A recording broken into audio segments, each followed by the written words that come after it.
Today on the program, we welcome the members of the Quincy LGBTQ Plus Commission to talk a little bit about that organization and also about Quincy Pride. So we're meeting for the first time the chairman of the commission, Jim Petosa, along with John McDonald, and of course, you know, Councilor Nina Liang. Welcome to all of you. Thanks for coming over. Thanks for having us. Yeah, this is neat. This is great. I know, Jim, you and I have not yet met, but you are the chairman of the LGBTQ Plus Commission. For the last year and a half, I've been happy to serve as chair, with Nina working on the city council and John working on the city as kind of the citizen representative on the commission. They asked me to serve as chair, which I'm happy to do. So tell us about yourself, first of all, before we talk about the commission. Yeah, I'm a recently retired professor from Boston University, where I served as director of the School of Theater there for 20 years. Been a resident of Quincy since 2002. Have loved being a resident of just the a city. Newcomer. Yeah, right. I mean, that's how you feel, which is fascinating. But one thing, as a person who grew up in New Jersey and the New York vicinity, spent a lot of time in Washington, D.C., it was interesting coming to Quincy and seeing very little representation for the LGBTQ community in kind of the fabric of the city. So when the commission got started and I was approached to serve on the commission, I thought this is an important thing to do. And what we have found is we have connected with members of our community. There is a need for it, a profound need for it, a hunger for it, and the response has been really great. You know, so we know we exist for a reason, and fulfilling that purpose is really quite rewarding. Yeah. Who is the commission? You know, who are the members? What do they do? Right now, the three of us are the totality of the commission, and one of our functions is to grow our numbers in the commission. Okay. But it's taken a few years to figure out, what does a commission do? How does it function? I want to let Nina and John speak to the early days of the commission, because that story unfolds and it's quite interesting. Great. Okay, Nina, if you could, I would love to. History lesson from Nina Liang. I love it. And you know, I'm so grateful for the opportunity to talk specifically about this, because you and I have met so much over, you know, now 8 years. That's right. And this has been, you know, a point of pride for me, I think, in the 7 years of those 8, right? And so we've always sort of talked a little bit about it, so now to have the space to like dive deep into it, I'm really excited to do so. But to Jim's point, you know, there was a need in the community well before I ever joined the council. You know, there were members of the community, I think, you know, that were advocating for this need and trying to find ways to, you know, find real concrete, actionable ways that the city can then service this community, right? And I think, you know, we weren't able to really nail down what that looked like. And when I joined the council, you know, a number of people in that community came and said, you know, well, we have a need, we don't feel represented, and we want to have a voice, right? And so we were all trying to get creative on ways that we can actually execute that in a real tangible way. And at the local level and at the state level, they had these commissions made up of volunteer members of the community that come together and advise on any particular matter, right? So for example, in Quincy, the very well-known, very effective Bicycle Commission, right? Taking a page out of their playbook. Here's a group of members in the community who are passionate about bicycle safety across the city here, right? And then I think that also, you know, taps into pedestrian safety as well, but they meet as a volunteer group of residents in the city. They come up with really good ideas, they come up with actionable items, right, to make improvements to support this community across the city. And then they work within local government to make those things happen. So I thought, if this works, right, don't break it, just replicate it, right? And so that's what I wanted to do in creating the LGBTQ Plus Commission. And I do have to shout out Frank Rubino and Garrett Nichols, because they were the ones from day one that sat down and said, okay, we're working with a blank slate. We have a concept that works, but as far as actually writing the purpose of the commission and who we want to serve and what that looks like, right, like the organizational work behind it, they were really the people behind making it possible. So they drafted the ordinance. We introduced it to the council in late 2018, went to committee, and then it passed, and here we are. But, you know, it didn't really start until 2019, because it passed at the end of 2018. So, you know, 2019 was when we were officially established out into the world, right, in Quincy. And so it really became a matter of, okay, now we need to find the people to come and fill these roles, right, and be on the commission. So 2019 was really about building out what volunteers can we grab in the community to come and support this work, right? And I think we had a great start. We were really excited, and then we had a 2020 hit, pandemic. right? Yeah. Something happened. Yeah, I don't know. It was really strange. 4 years ago now. Yeah. I know. It's crazy. It's It's been amazing. 4 years. We need to have a different segment about that. But exactly, I think that was definitely, it took the wind out of our sails a little bit, understandably. But then after that, probably about a year or two after that, we recouped and really just said, where are we all mentally, right? And what's our capacity? And we are still really focused on this mission, but we need to understand too that things have changed, right? And so how do we, again, build something and also do so when there are so many unknowns happening? And so it took a couple of years, I think, for us to regroup and figure out what that looked like. And then in the end of 2022, I believe it was, we did this town hall. 50 plus people came together. We just asked, we were like, come help inform our work, right? We need support, we need people, we need ideas, we need you to tell us what you need. Yeah. And 50 plus people came out on a night during the week and just did this live brainstorm session. Wow. And since then, I think it's just been gangbusters with our work. I'm so excited, I'm so proud of what we've accomplished from that meeting. I'd love John and Jim to elaborate on that because they're really the ones I think that have led the community members to be effective in getting that done. Sure. Well, John, you're also special events coordinator for the city. Correct. as well. And I'm on the Pride Committee as well. Right, So, which launched from this commission, right? Or did it come before? Pride I think had started maybe simultaneously. Okay. And so with Pride, it's an event kind of organization, and there's a lot of fun, and there's a lot of great things that happen, and that's my wheelhouse. I mean, I love event planning. But when I was asked by the mayor to be on this commission, it was about policies, and it's about connecting the dots in the community, and it was a little bit different, and that's what kind of intrigued me to get involved because I'm all for the fun. I'm all for a good time and enjoy event planning. But I also wanted to learn more about what a commission is, why we are together. It's not just another group of people that have a title. Yeah. It's a working group of people. And, we come at things from different, points of view, which is really encouraging. And I loved the back and forth and the suggestions that come from this group. And again, not to say that we can't have our events that are also fun and partnering with Pride and other groups in the community. But I think that it serves a purpose that was, as Jim indicated at the very beginning, that was missing for a very long time in our community. I'm not sure, I've lived in many other parts of the country. I'm not sure I would join a commission like this because I feel as though perhaps it has a different energy, but in Quincy, it was embraced.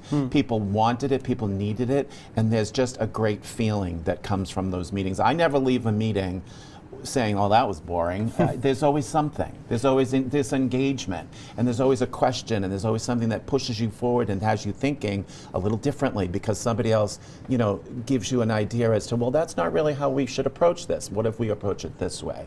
So that engagement I love. Okay, so there are regular meetings then. Yes. You're talking about meetings. Yes. So where and when do those happen? Jim, maybe that's your wheelhouse. Yeah. Yeah, we try to meet monthly as a commission, but we also do a lot of outreach meetings. Nina was talking about the town hall. Yes, yeah. We have subsets of the town hall too, based on areas of interest that come out of the town hall.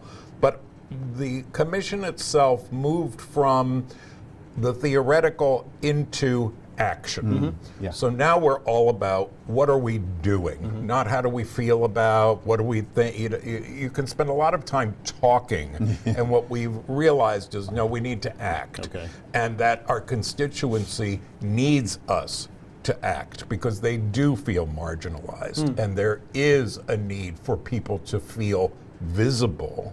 Visibility is a huge part of this community because in many ways they feel invisible. Yeah.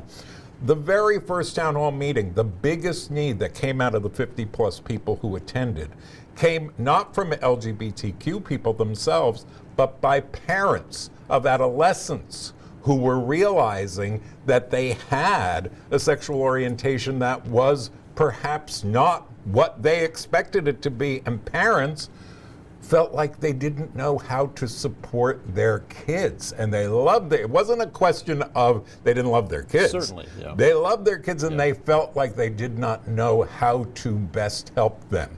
So we look around, we realize the city of Quincy does not have what nationally has been an organization to support that very thing, which is PFLAG. PFLAG is a very well-known, well-respected organization now celebrating almost 50 years of existence.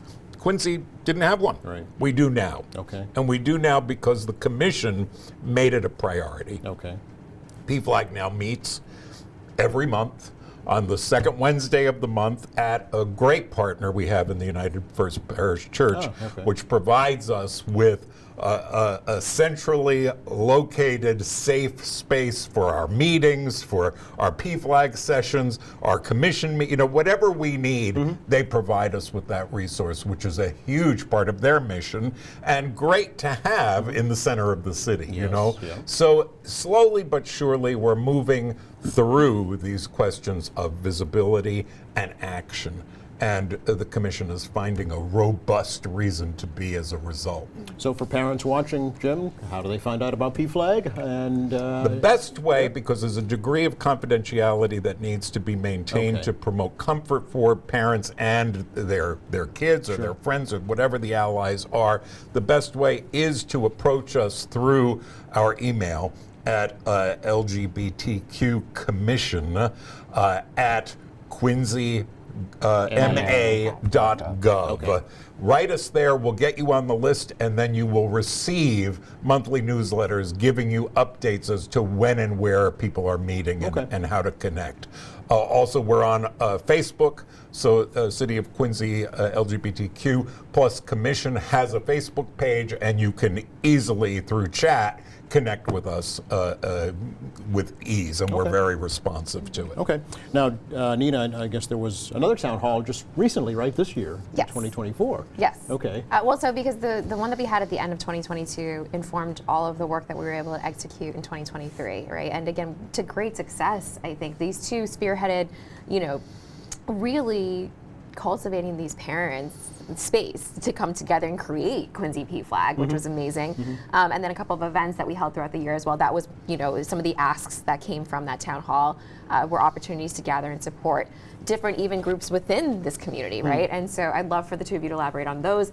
But, that was 2023. So we're in 2024. Yes. What does the community want from us this year that we haven't done, right? And so we convened another town hall. And from that meeting came a number of suggestions, but we found I think 3 is our sweet spot. I think capacity-wise, with not just us but the volunteers in the community who come to work on any particular topic. I think 3 is a sweet spot for us right now. Okay. So there are 3 topics that came out of that that we're going to move forward with to inform our work this year. So this, I think, conversation is very timely because we are going to be approaching the first of those 3 meetings on March 20th. And again, United First Parish is hosting all 3 of these meetings for us, which thank goodness for them because the space is incredible. And again, it being, I think, centrally located right in the heart of the city says so much, right? And so all 3 meetings are going to be there. Okay. But yeah, the first is on March 20th. And that's going to be Rainbow Pages. And again, I think all 3 of us, have a special place in our heart for any particular topic that if you wanted to dive into, we could. The second is going to be Conversations With. And then the third is going to be an arts festival, specifically an LGBTQ plus arts festival. Wow, okay, and all at the church.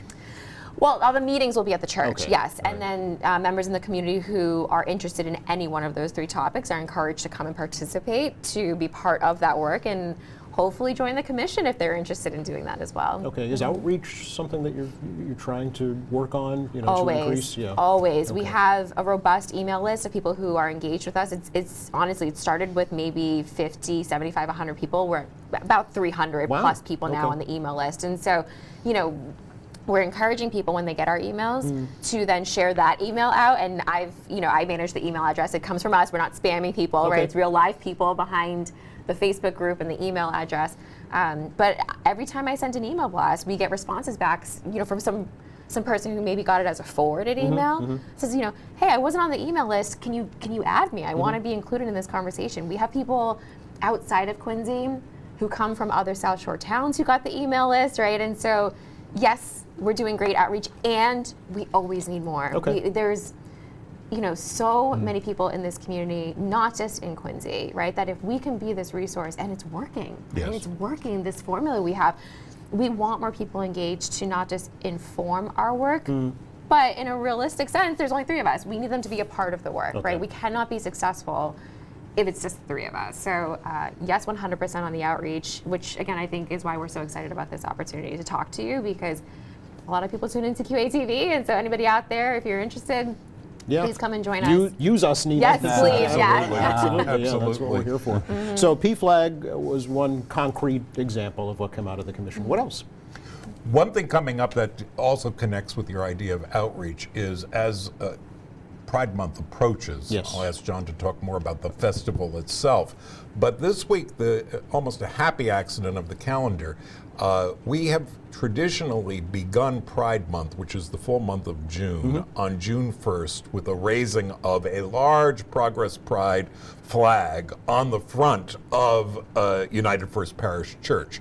And we do it in a ceremonial fashion, and we've had 200 to 300 people come to see that flag unveiled, and we've had speakers, and it's become a tradition for the city to have that flag proudly displayed in the center of the Commons, which is a big, important deal, and certainly makes our constituency feel represented, important, and celebrated. Okay. So we're doing that again, 6 o'clock, June 1st, and it happens to be the eve of this year's Pride Festival, which is the very next day. Ah, okay. And in the morning, UFPC will be doing an interfaith service at 10:30, which will involve kind of a spiritual program to begin the day. And then the commission and Quincy PFLAG will conduct a celebratory walk from the church to Kilroy Square, where the festival, Q Pride Festival, will take place. Okay. John serves on that program, so I'd like to ask him to talk about that. Yeah, absolutely. Speaking of events, The right? events, yeah. So that happens noon till 5 p.m. June 2nd. June 2nd, Okay. on Kilroy. We wanted to go back to pageant. We've been at pageant for many years, but it turns out that pageant field is booked solid, so we couldn't get the date we wanted. We didn't want to change the date. Okay. So we are back at Kilroy. Unfortunately, it rained last year. I know. Yeah, I know, Yeah. and it was really frustrating for many people, but it was really electricity and rain don't match. Correct, So yes. there were lots of issues with that, so we had to unfortunately cancel. Yeah. But we're kind of replicating what we were planning for last year as much as we can, but then we're bringing new ideas in as well, so that it's family oriented. So it's we could get 2,000, 3,000, 4,000 people at this event, and there are vendors that come, traditional vendors that follow our Pride organization, and they're always there. But then we attract other new vendors as well, and we have the food trucks, and we have all sorts of performance art. And it's really a fun day. I mean, by the time 5 o'clock comes, I'm like, where did the time go? It's already done. But it's fast paced. But you can feel comfortable. There's tables and chairs. You can have something to eat, watch a little bit of a show, purchase an item here or there. And it's right in downtown. So, the committee, the Pride Committee, we've gone back and forth on should we be at pageant, should we be at Kilroy? And I'm an advocate for Kilroy for one main reason. It's right at the red line. Literally, you walk up the street and you're there, whereas Right. a little more not as easy to get to pageant right off the tee. Yeah. So that's for me one thing that Yeah. works well. It is a smaller footprint, but you're kind of together in a different way. You're not as spread out as you are at the pageant field. But we're excited this year because we are going rain or shine. You heard it here first, We are folks. not canceling this event. And much like the events I do for the mayor's office on the Common, I think there were 9 events last year and 6 or 7 had to be canceled Oh, because it of was rain. tough, yeah. So it's terrible. It's Yeah. but just for your viewership, when people say, well, why don't you have a rain date? Well, you can't ask talent and That's the problem, sound yeah. people and stage people to give you 2 dates because you're taking away from their businesses where they could get other bookings. So it sounds simple, let's have a rain date. That really doesn't work. No, the city So- run into the same problem with the big parades. Yes, If they yeah. can't do it that day, then if they do delay it, it's going to be greatly reduced. Yeah, and you remember you had the whole thing set up for the Pops concert. Yes, I remember. all of you were out there, and it was amazing. And then the skies opened, Yes. and we had what was it, 70-piece orchestra, 70 singers, all of the equipment, and then boom, the skies Oh, opened. it was So- the torrents Yeah, with lightning it's and thunder horrible. and everything. Yeah. So that's not happening this year. Okay. Yeah, you did hear it here first. Well, and to pick up on that, which I think is so important and vital that Q Pride does, I remember attending Pride festivals back in the 70s in New York when they were new. And we cannot lose sight of the fact that it is about visibility of this community, that this community dares to step out and say, we are here and we're happy. We are happy people who are happy to celebrate who we are, rain or shine. So you don't take an LGBTQ community and worry about some rain. We can handle it. Well, and what comes after the rain, right, James? Exactly. Rainbows. Oh, that was a very good one. That's very true. That was very good. So we've got an important moment in this, and we live in a time where none of these fights for freedom stay won. And we are living in a time that is very challenging, and there's more legislation seeking to roll back victories that this community has worked relentlessly over half a century to win, and we're seeing those being now fought to have them rolled back. That cannot be. Yeah. And we have to exist to make sure that this community is taken care of. We still have a little bit of time. Let's dive into some of the events that are coming up, if we can, a little bit deeper. March 20th, Nina, as you mentioned, 6 p.m., Rainbow Pages. So what is that? Rainbow Pages is a very simple idea. People of a certain age will remember the Yellow Pages. Sure. Rainbow Yes, I used Pages. to remember the sit Yellow on them Pages. and boost myself up. Yeah. Exactly. The Rainbow Pages is a way for people to identify not only social services, mental health services, physical health services, but also plumbers, electricians, restaurant people who identify as being LGBTQ friendly. Okay. You know, so if I'm a homeowner in a town and I need to bring in a plumber, and who do I call? Who am I going to have in my home? Who's going to see family photos of my husband and I? You know, who's going to be comfortable with that? Who am I going to become? I can go to the Rainbow Pages and find a company that says we are LGBTQ friendly, and then I don't have to worry. So this is an actual publication? That's what we are working to create. It'll be an online publication all right. because fortunately we don't have to print anything anymore. Right. But it'll be a resource that is available online where you're looking for a doctor, you're looking for a health care provider, you're looking for a mental health care provider, a therapist, an electrician, a yard services person, you know. So we're really doing a huge canvassing outreach to the business community and service providers to create this Quincy Rainbow Pages. Okay. So it's very exciting. I'm happy to. Yeah, you that we're seem doing excited this. about it, Jim. I am. April 3rd at 6 p.m., Conversations with, in quotes, a speaker series? Yes. Okay. So again, you know, this is all sort of a summary of many, many larger, I think, conversations that came from members of the community. But this one specifically is about people just wanting to hear from other members, particularly this one was about law enforcement, right? It's just being able to have a presence at this meeting and have representation from first responders and law enforcement to answer any one-off questions or hypothetical questions, maybe if people aren't comfortable sharing their personal story. It just builds a networking, a sort of community opportunity to come together and have like a speaker series, right? And just hear from people who hold these positions. And I'm so grateful because, you know, Sheriff McDermott's office, the chief of police here, they've already said, you know, just give us the date and time and we're ready to come and speak to anybody in the community. So now it's just a matter of this meeting in April, the planning meeting, to figure out what that looks like. And so if folks are interested in helping to coordinate essentially a panel, right, of first responders to speak to the community, we just need the support. Just figuring out, you know, when is a good time, where can we host it, hopefully at the church, how are we going to market it, and so that's what the April 3rd meeting is going to be for. Again, so it's a planning meeting. it's a planning meeting. It's not going to be the first conversations with itself. Gotcha, It's okay. going to be people coming together to plan Okay. that first one. Yeah, Okay. but that's the notion behind this. And it could be a speaker series about anything and everything, Okay. right? But we wanted to start with addressing a need that was brought to us, which is engaging with first responders, right? And so it's not just police, but also fire with Brewster Ambulance, Sure. right? We're talking about people who, again, are coming into your home in case of an emergency, or if you're driving down the road, God forbid you get into a car accident, right? Like any kind of engagement with first responders. There was a need within these meetings that people were asking for, hey, how do we connect with those folks? How can Okay. we engage with them? How do we get to know them? And I think this will be a real raw, honest conversation with people that I think could be really informative. Okay. Something that's intriguing to me too is April 17th at 6 p.m. the LGBTQ plus Arts Festival. So specifically highlighting artists in this in the community. community, yeah. Okay. Who perhaps would like to show their work, in a collective way with other members of the LGBTQ plus community.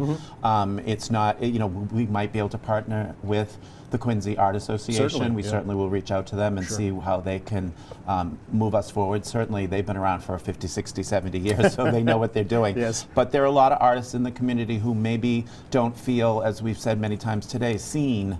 And their art, because if they don't feel they're seen, then perhaps their art isn't as well. So it's a, and I like that you keep repeating this.